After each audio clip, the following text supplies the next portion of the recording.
Hello everybody, Ian Robson here. Welcome to Automation, the car company tycoon game.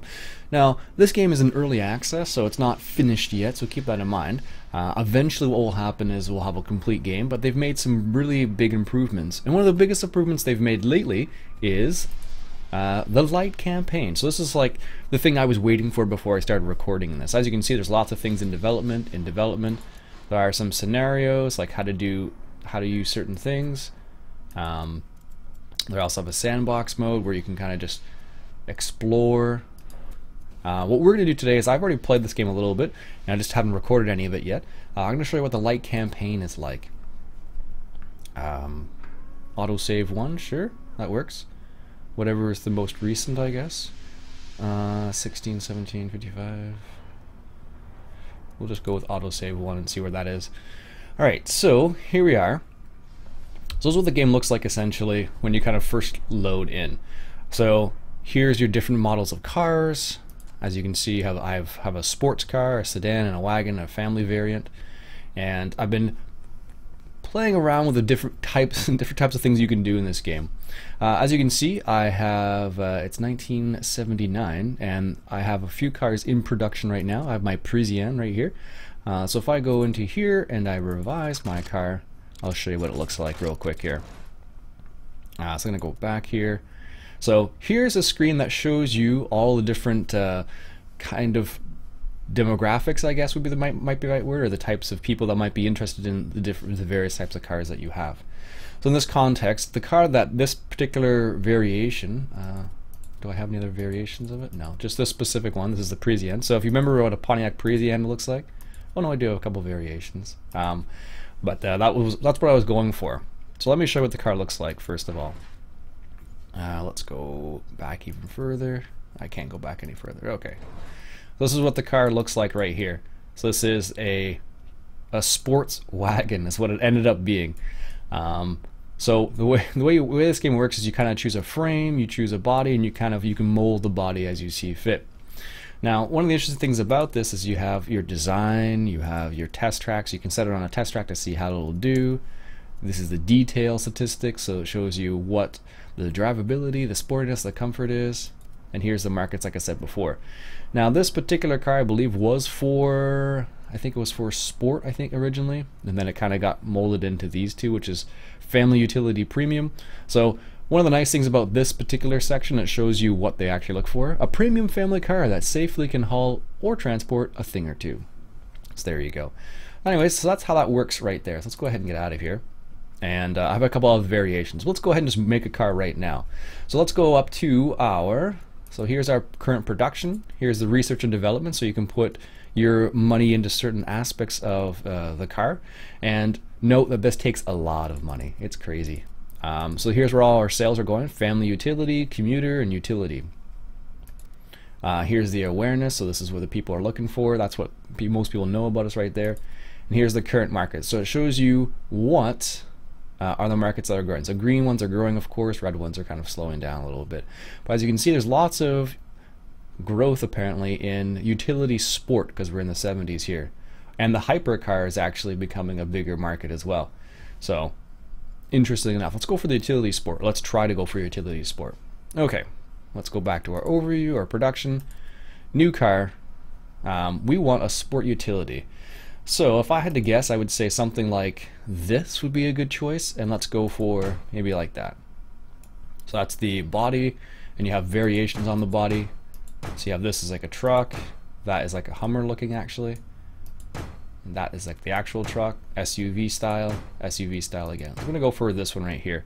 And you can kind of select different things. So if you want rear engine, mid-engine, front engine, sedan bodies, SUV bodies. So I chose an SUV body for all intents and purposes. And you can say the last 10 years, what choices of vehicles do you have? So I went for this guy right here.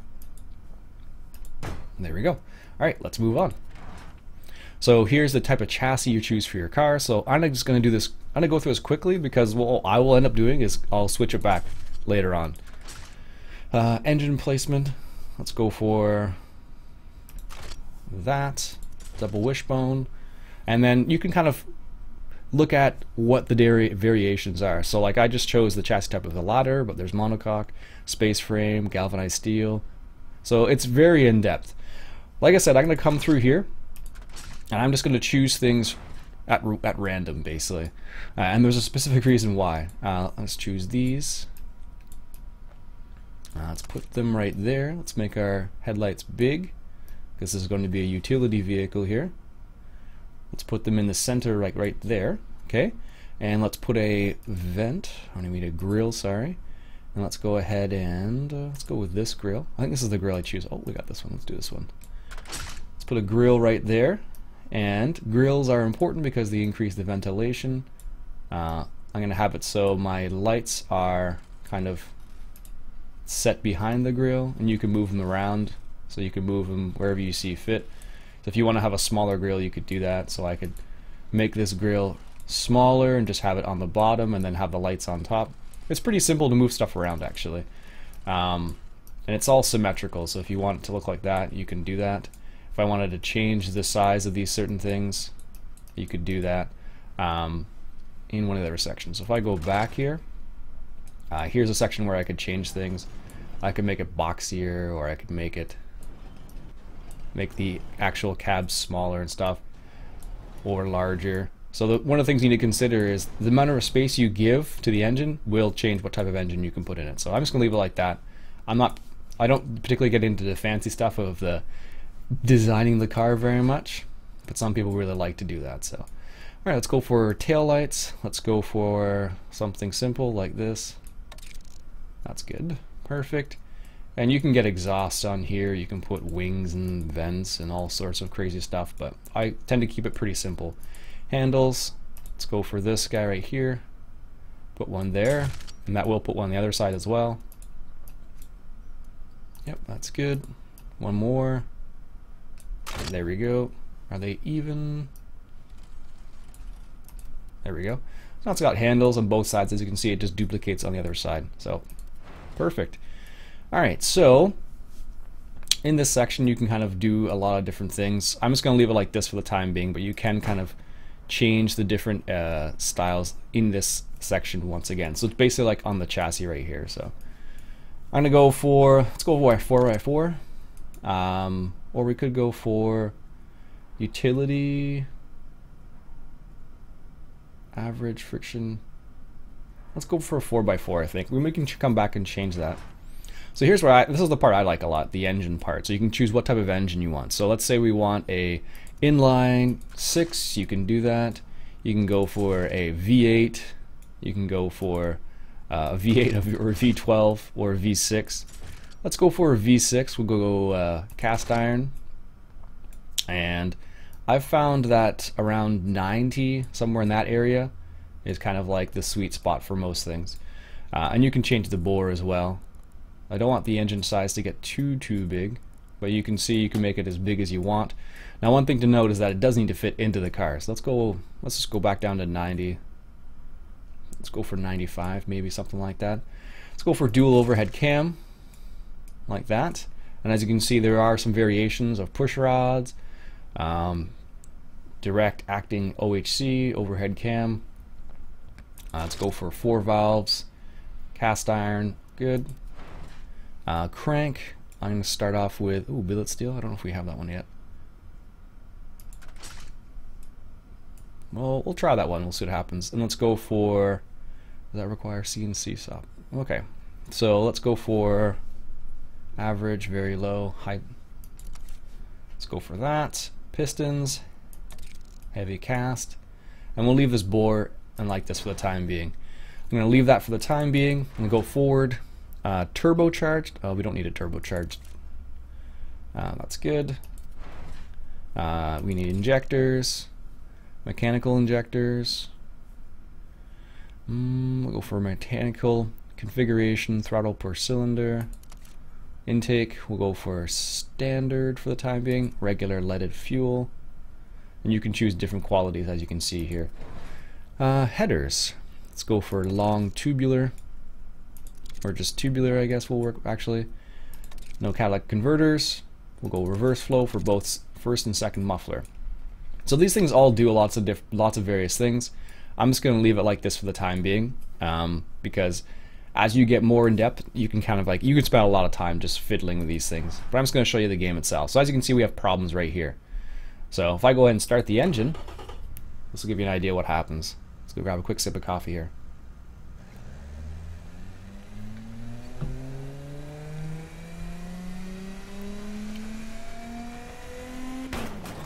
Uh-oh. So it says the engine is knocking, reduce its reliability, try lowering the compression. This one's going to say one of the bottom end items is running too high RPM, RPM, and RPM. Okay, good. So this is why I just kind of went through and just went through it quickly, because this is what you end up doing. So right now our RPM limit's at 5800. So let's go ahead and lower that to, let's say, 52. So we're still getting the same things here.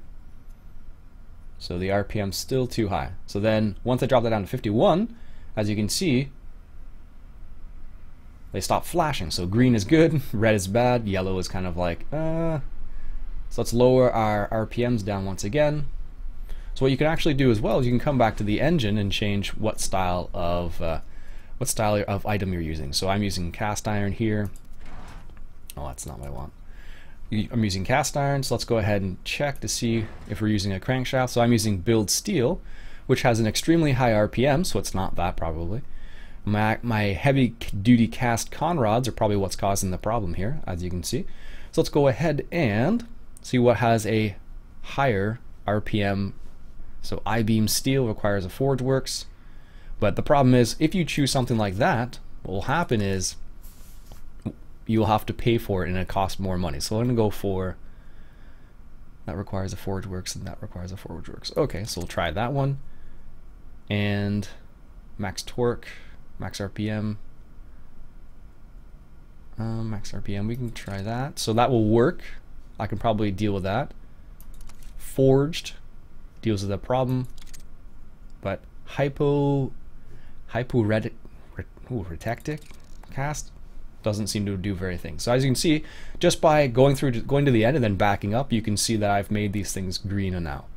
So now I can probably fix these two problems right here pretty easily. So sometimes it's a compression issue. So let's go ahead and reduce the compression and see what happens here. Oh, so there you go. They're all green now. So I'm going to increase the compression a little bit. And there's usually a breaking point where, so see, when I'm 9:1 to 1 and 9:2 to 1, that's where these start to go yellow. Okay, so one of the things to note is that higher compression equals more power and slightly better economy, whereas lower compression lowers the octane you can use. So if you want to be more economical, you can use lower performing fuel as opposed to higher performing fuel.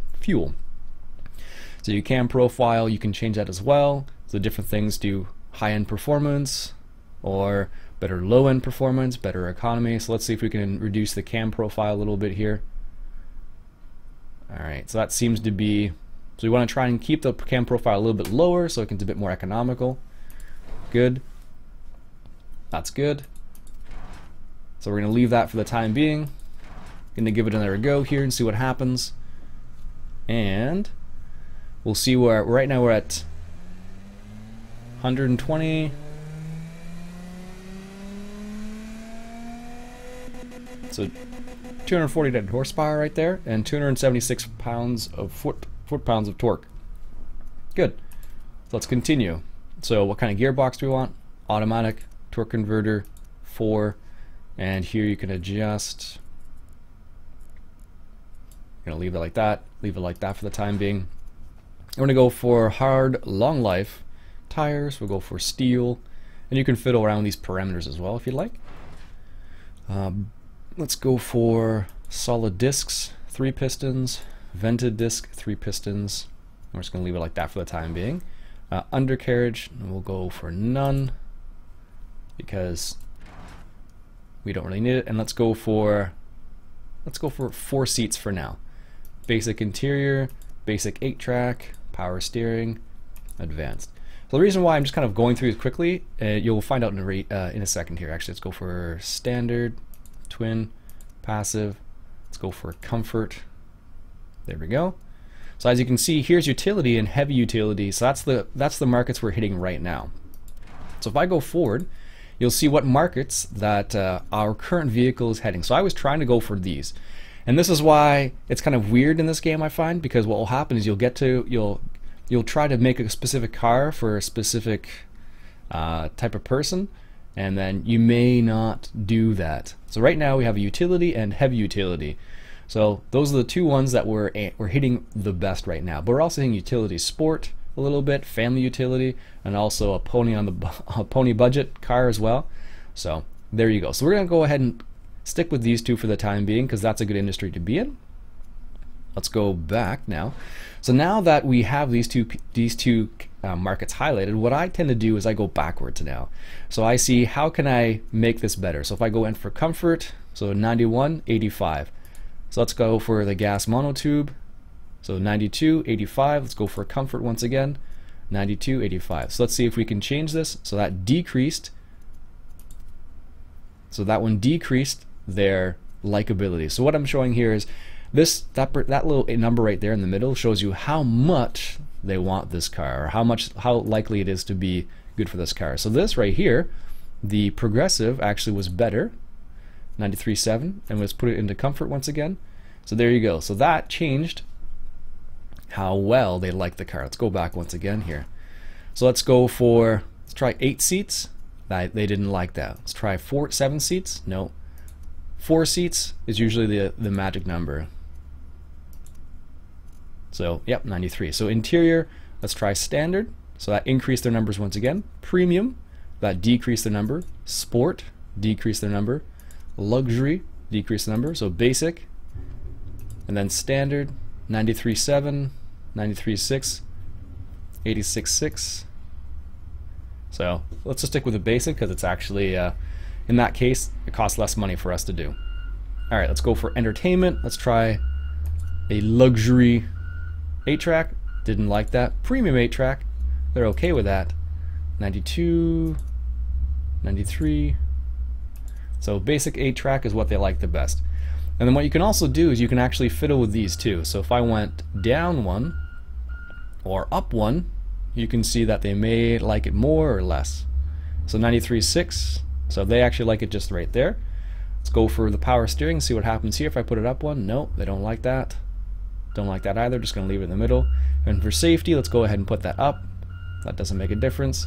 Down, doesn't make a difference. Not the difference we want at least. Okay, good. Let's go back once again. So, do they want a skid tray? 93, 86. So that's 86.9 now, and that's 93. So the utility didn't kind of like it. Let's go semi-clad and see what happens. 93, 86.3, 86, 92. So you can see what happens here. They kind of, it adjusts whether they like it or not. So the off-road skid tray, apparently they like that for some reason, which is kind of bizarre. But apparently the best is that. Okay, now let's take a look at the brakes. So vented increased both of them quite a bit. So let's go for the biggest size and see how the number automatically increased. Let's go for comfort. Let's see what happens here. 92, 95.6. Let's go for race. So you can see how this is how I ended up figuring it out. So as you adjust this, you can see what works better and what doesn't work better. So that was 104, 139. So you can see what works better in this context. That was 104. So as we increase this slowly, let's see here. Let's go for this. We're looking for 104, 104.2, 104.1. So that seems to be the number right there. So again, we could do the same thing for here.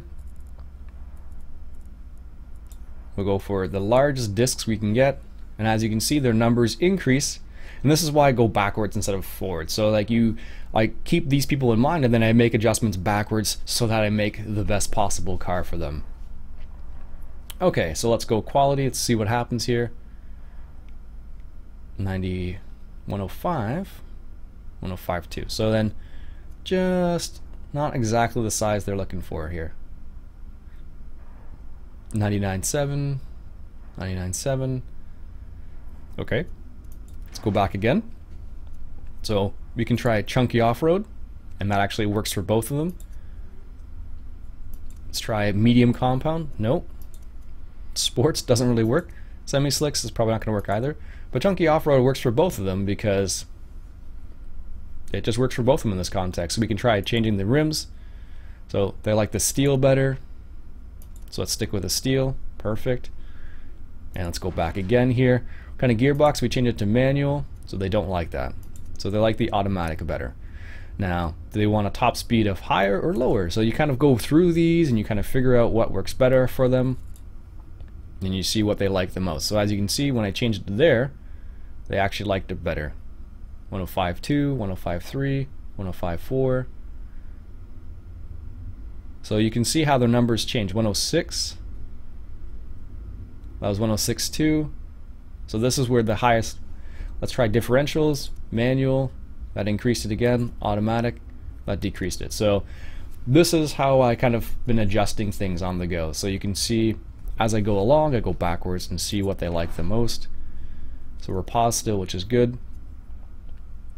Apparently our size might be a problem of the engine. So there we go. Let's test it out once again.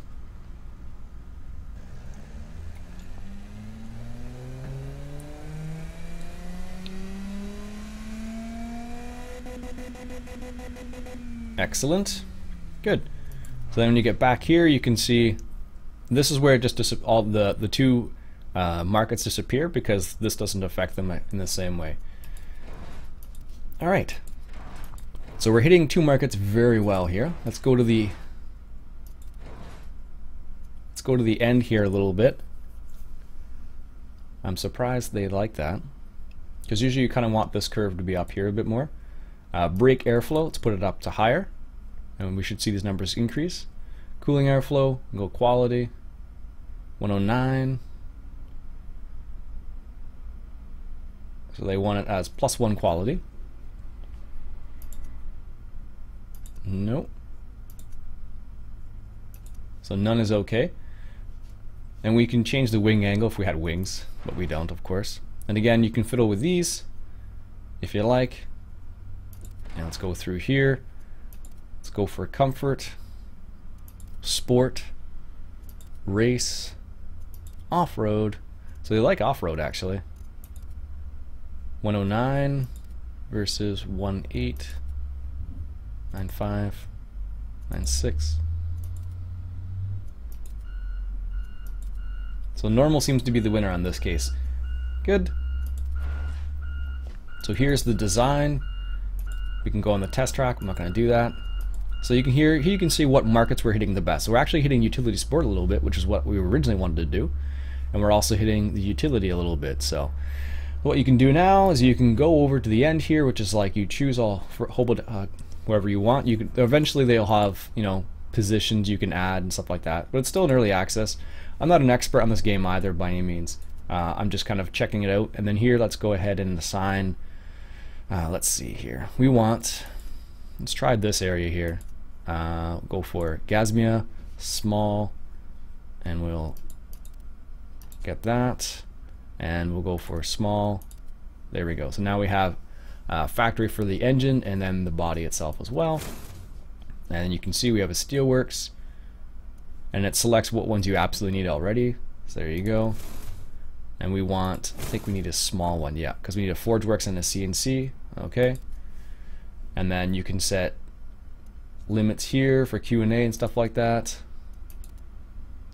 And then that's the markets you're hitting. These two runs right here, and then utility sport up there.